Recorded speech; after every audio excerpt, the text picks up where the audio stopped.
Ikaze muri Gaba Community. Umwaka ushize nitabiriye Kigali International Peace Marathon. Kimwe mu bintu nize mu myitozo nuko iyo ufite intego ukayishyiramo imbaraga zawe n'umutima wawe ukitoza mu gihe gikwiriye byanze bikunze intego yawe uyigeraho.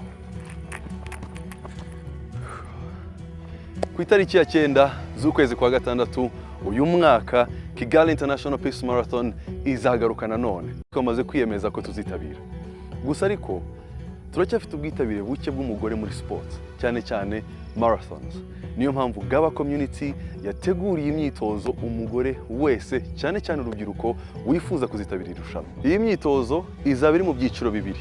Icyiciro cya mbere ni icy'aba beginner cyangwa se abatangizi. Icyo usabwa ni ukuba uri umugore kandi ukaba ufite ubushake bwo kwitabira iyi myitozo. Icyiciro cya kabiri ni icy'abari advanced cyangwa se ababimenyereye.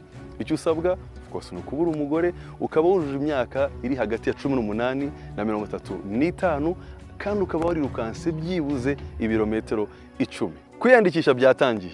Andikira iyi email maze nawe usabe form yawe yo kwiyandikisha. Kwiyandikisha ni ubuntu. Iyandikishe maze uze twigabe, twitoze maze Kigali International Peace Marathon izadusange turi fit twiteguye